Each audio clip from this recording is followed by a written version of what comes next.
sometimes doing this job, you get to speak to people that you've been listening to for like 20 odd years, and it is an absolute honor to welcome to the show someone that I can remember the very first album of theirs that I brought, the moment I brought it. It's Jaret from Bowling for Soup. It's me. I'm doing it. We're doing it.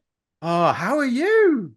Man, I'm doing great. I just got off of a music cruise, which is a basically a floating petri dish. And so I'm a little bit under the weather, but I am hanging in there and and I'm happy to be talking to you. It's an absolute pleasure. I was working out the day. I think I've been listening to you guys for at least 20 years. Man, I appreciate that. It's been, I guess we started coming over to the UK and that area in 2000. And so, almost a quarter of a century.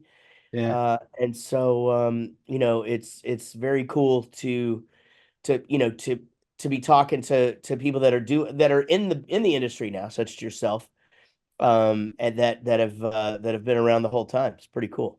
Yeah, I mean, yeah, but the odd thing is, the first album yours I ever brought was Drunk Enough to Dance, but I brought Yeah. it in America. Oh, okay. Well, that makes sense. I mean, then you got shorted a couple of songs, Oh, right? Because what? that's back in the days where, which it's not that long ago, where we would you would have to put two extra songs on albums in the UK so that you guys would buy them there because they were cheaper over here, I guess, or something. Anyway, bonus tracks. That's Okay, what they well, call. I'm now have to buy another copy. I did not know that. I Yeah. did not know Well, bring this you just out. now you just get on streaming sites and you just go and I just know, find them. but I still like buying CDs. I'm Yeah. that old. I like Do them. you? Yeah. Wow. I don't even have a CD player. I if anybody tries to hand me a CD, I just say, just send me the link because I don't want to take that from you because it's just something for me to hold and it's a waste of your money. I mean, I've got like 900 CDs downstairs. Yeah. I had that at one point, definitely had like the whole wall of I built like a whole thing and it was just like this whole wall in my studio. It's just CDs and all of that. And then 2003 showed up and Simple Plan showed me the iPod for the first time. And it's just been all downhill for CDs ever since. Yeah, it has. Um, there's so much I want to ask you. But there's one thing. So the other week you're on another show. A friend of mine, John Mahon. You're on the John Mahon show, Oh yeah. and there was something you said which really surprised me, and that was when you were telling a story about playing at Slam Dunk, and that Dexter was watching you side of stage from Offspring. You were like, "Man, it was so weird that those guys who are legends were watching us," and I thought that was Yeah. bizarre because I put you at the same sort of level as Offspring. Yeah, I mean, I could see that from a fan's perspective, but you have to understand, for me, I mean, I was listening to the Offspring in the 90s, before but when they were just a little punk rock band. And they're just massive. And and they've been doing it a long time and they're very good at what they're doing. And that guy is successful in so many other things. And so, it's definitely one of those things. I was thinking about this yesterday. Um, there's this a comedian, or not really a comedian, but like a funny guy that I follow on Instagram. And he put out a meme and I commented on it and he commented back because my joke was really good. And I and I started to think, like I still get that feeling, like I still get the same feeling that you get when somebody comments back to you, it's just I think that's human nature, we just kind of all have our exposures, so like to me it's not going to be a big deal if Derek Wibley is commenting on my things because I've known that guy for 25 years, but Yeah. you know Dexter standing side stage watching my show, I'm just like, man, that is pretty damn cool. Yeah, that's just because I was like in my head, I was like the hierarchy of like pop punk in my mind is like obviously Green Day and Blink because they're the biggest, and like, but then it was you guys and Offspring. Same, that was the next step down for me anyway. Like in my mind, I was going, wow, I wish you would see yourself in that way because you're just awesome.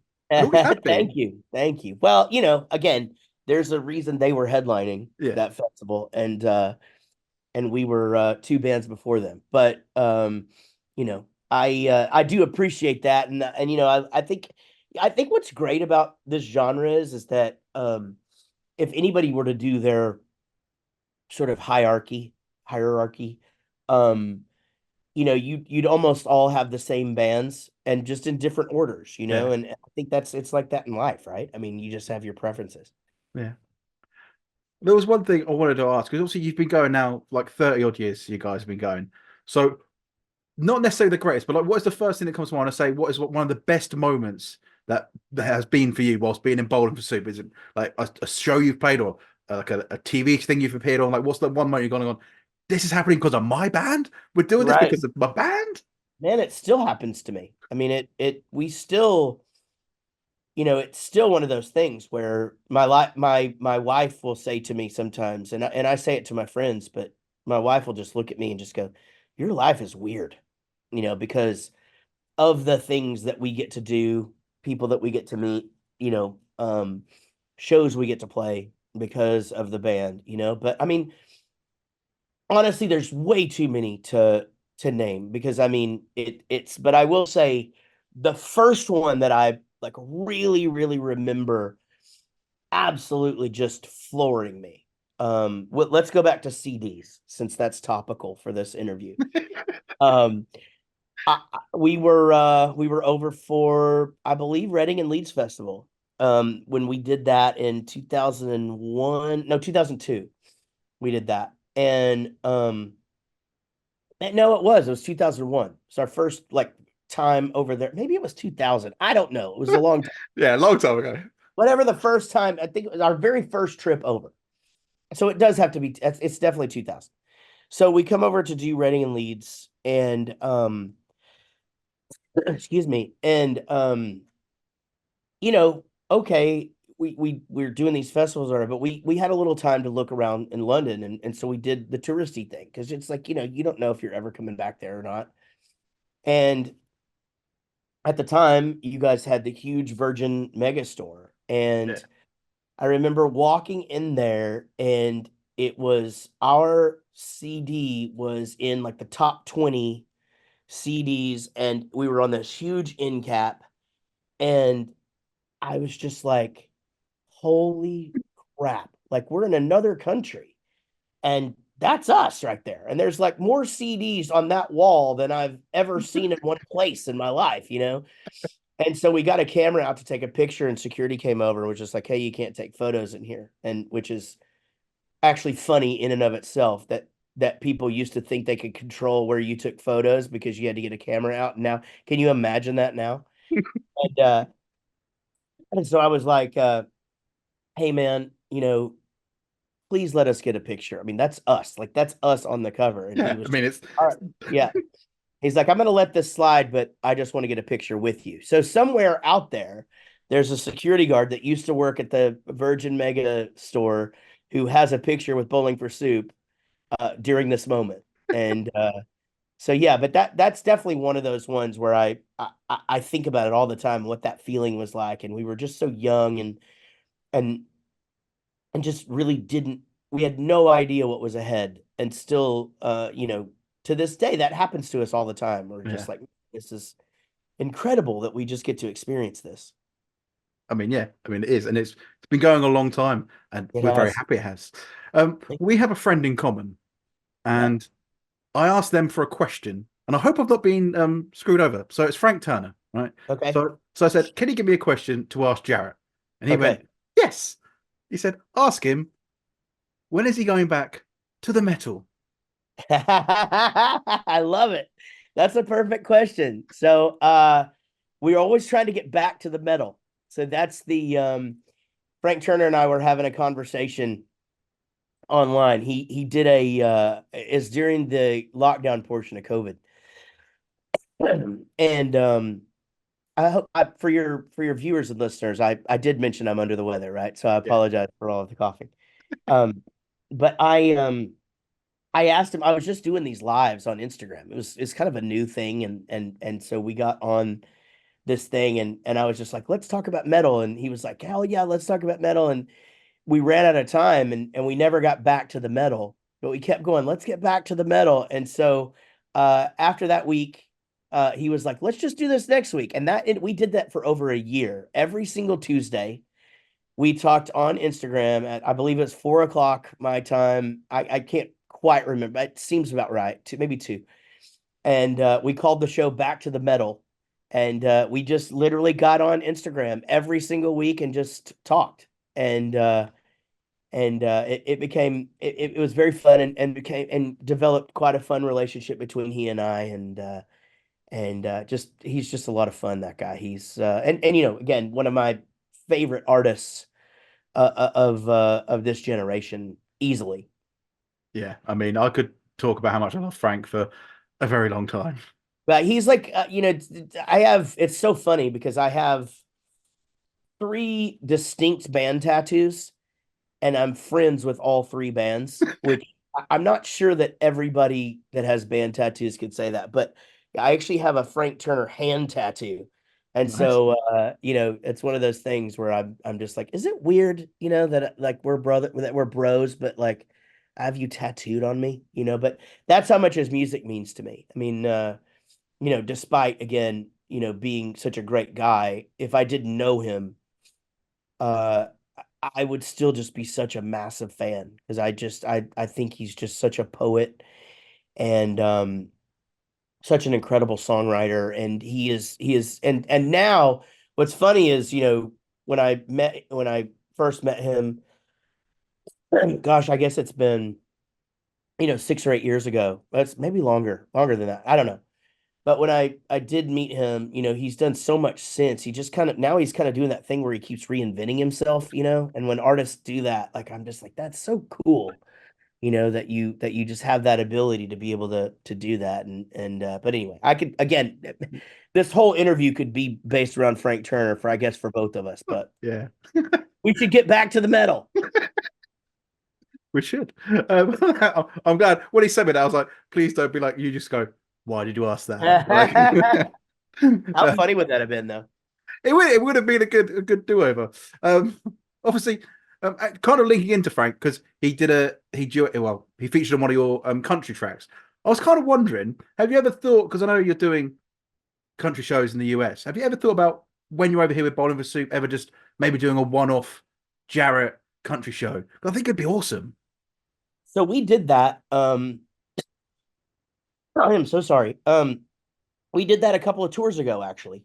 We finished a tour, and Rob and I stayed, and we did three Jarrett country shows. And we actually had the band from over there, Gasoline and Matches, who is a country band who I love very much, be our backing band.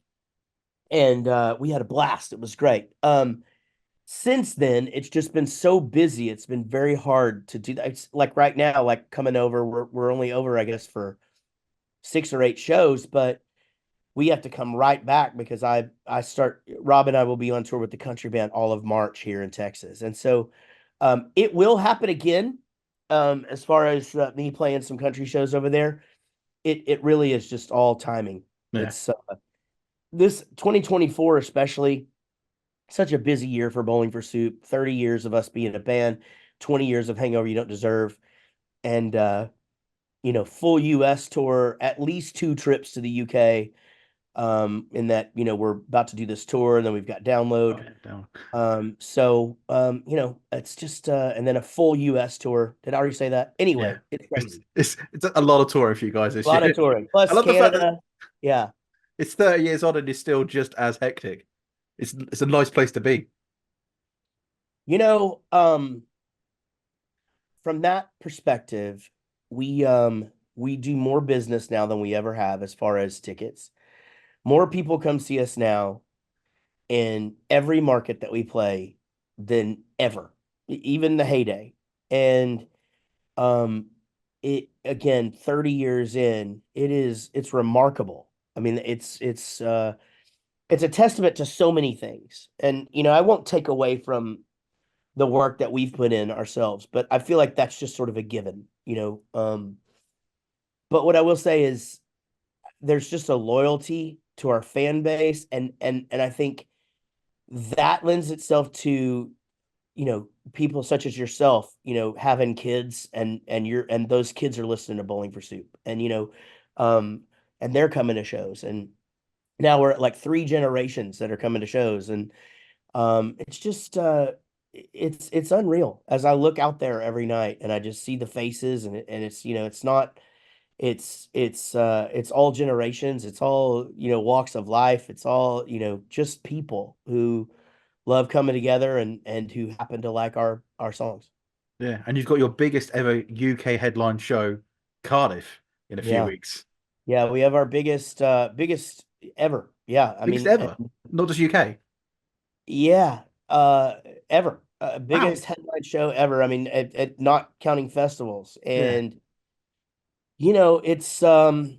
it's crazy because that show started out as being capped at like half the room. And then they opened it up to more, and they were like, well, now we'll just open it up to everybody and see what happens. And I told my manager, I go, I just want to try and sell the damn thing out. And I remember Frank Turner doing this at Wembley Arena. I remember many, many years ago. We're back to Frank. We're back to the metal.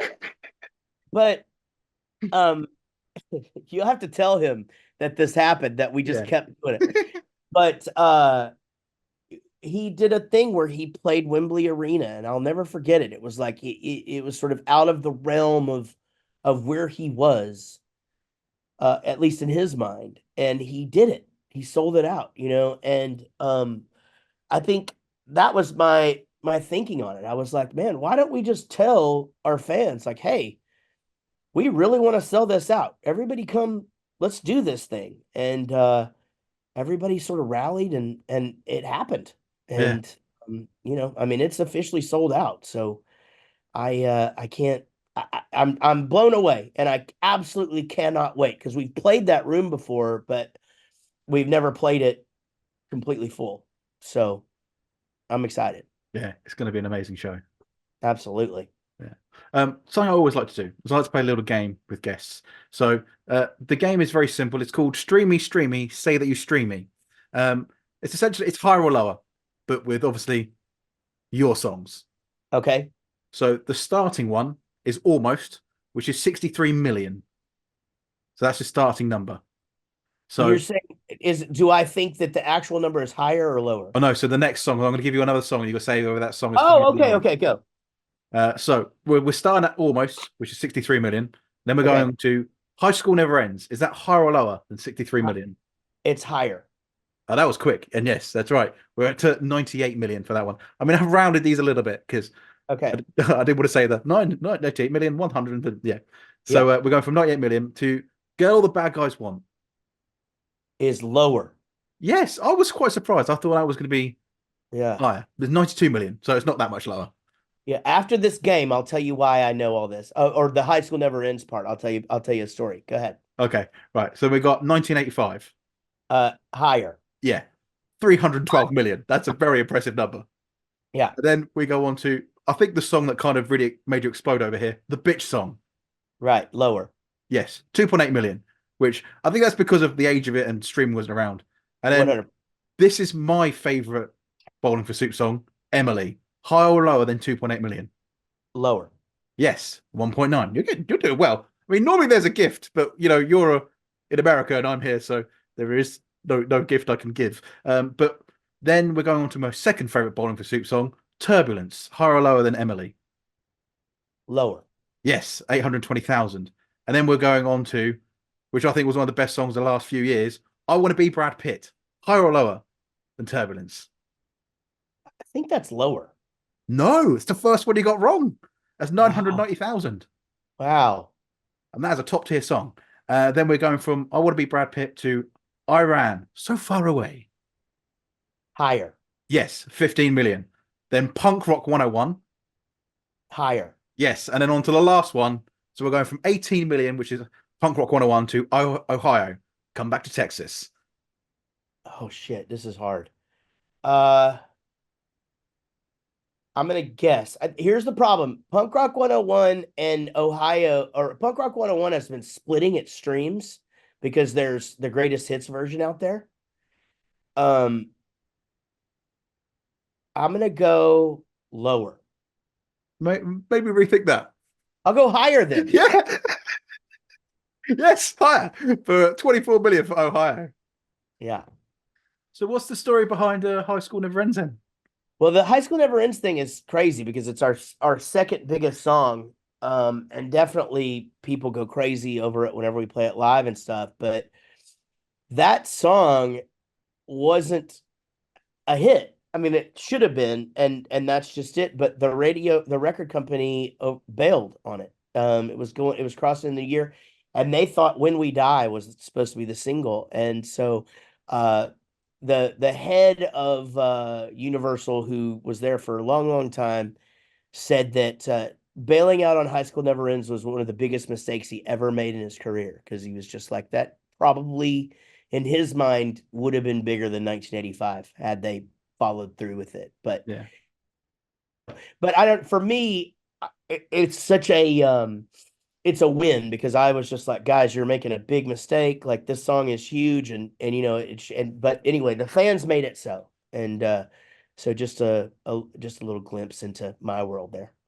yeah. I mean, yeah, amazing song, and all your songs are amazing. But I really want to like when I said like Brad, I want to be Brad Pitt. When that came out, that like I kind of get lazy with bands, and like especially now with streaming, I just have playlists all made up, and then I never really refresh them that often. Then that song came out, and I was like, man, I need to redo a deep dive into Bowling for Soup Right. because it's just an epic track. Yeah. Well, thank you, man. Yeah, it's such a simple song. I mean, my wife came in the day that I wrote that and I played her the demo and she just laughed and said, "You're crazy." And so I took that as being like, okay, it's a good song. Yeah, it's just a what's in the box. I was like, yes, Yeah, 100%. exactly. Perfect mix of stupidity and movies and music, Yeah, which is the greatest combination. that is life, right? Yeah, you've got to enjoy it, and that's I think what is so much fun about Bowling for Soup. This is just a lot Absolutely. of fun. I agree. Also, there's one thing. It was when you're on the John Mahon show again. You were saying about how songwriting and things like that, and you're saying that when it comes to like Bowling for Soup, you try and keep things every happy, light, and all that, and then you do occasionally do the the sadder songs like Turbulence and things like that.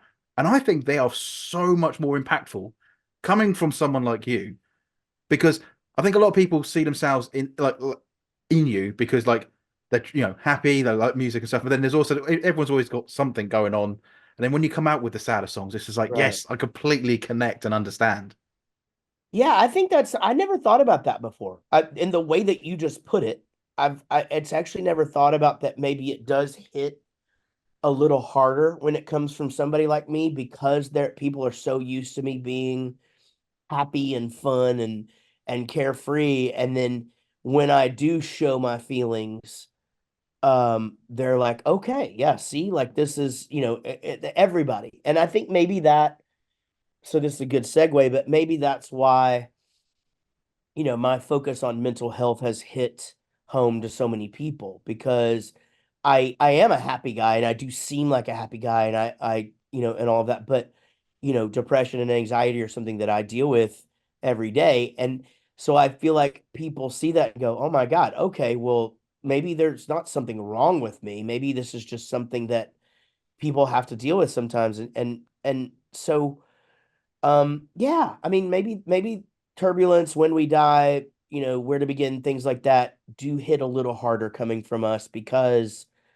um, the next song is Brad Pitt. You know what I mean? Yeah. Like, it's yeah, so yeah, I appreciate you putting it like that. I honestly never thought about it that way. No, well, I love it because I love music. Like it's my number one passion in life, and like my favorite band is Radiohead. So they are obviously very sad most of the time. So it's nice to when you like listen to like you guys, Blink, Green Day, really upbeat all the time. And then when you do those sad songs, it's like yes, I completely get it. I understand. It's just yeah, I think it's beautiful. Yeah. Thank you, man. I appreciate that. So obviously, yeah. So like you said, we've got the biggest show of yours in the Yeah. UK. Well, actually, in the whatever coming up very soon. We've got the tour, and also you're doing more touring. Is that kind of it for 24? Because it does seem to be like every post on bottom of his page, is like here's another tour announcement. Here's some more Yeah. dates. Here's some more dates. Right. Like, are you just non-stop from now until the end of the year? Yeah, nonstop because in between, I'm doing country. I'm releasing a new country record as well. All of that's focused here in and around Texas. But musically, it'll be out everywhere. And don't let the term country scare you. I've said this to everybody, and I think most people agree. If you like my stuff with Bowling for Soup, you're gonna dig the country thing. It's it's not twangy, and I'm not talking about my jeans, and it's still me. But yeah, a big year of touring and celebrating 30 years of Bowling for Soup and 20 years of Hangover You Don't Deserve, and um, a lot of that this year. And then maybe next year start to think about new music and from Bowling for Soup and looking towards 35 years. It's a milestone that you're going to easily get to. And like I always said about if you like bowling soup, you'll like your country stuff. Because I kind of, again, we're going back to Frank, but because he featured on the track, he posted up and I was like, oh, I'll check this out. I really like the track. I think it was quite cool. And I've Yeah. actually listened to a few more of the country tracks and gone, yeah, it's not what, like I've got this weird, I think, especially in the UK, we have this weird perception of country music being Yeah. just like that, ding, ding, ding, like not what you Uh, actually make is. yes, that's not what I make. What I make is, you've heard it on Bowling for Soup Records. It's Yeah. the country stuff that we already do. I just kind of took it a little bit more to the serious side of actually being a thing. It's going to be an amazing year for you guys. Um, Yeah. thank you so much, Jaret, for your time. Like this has been ridiculous honor for me. Like I said, I've been listening to you for 20 years. Like I was like, what, 14, 15 when I first started listening to you guys, and to speak to you now is unreal. So Thank you, thank you so Simon. And much. thank you for altering your schedule for me. Right. And to everybody else, I sound terrible right now so that I can sound amazing whenever I get over there. So Yeah, see you soon. awesome. Thank you so much again. And yeah, we'll see you very, very soon in Cardiff. See you, brother. Cheers. Thank you.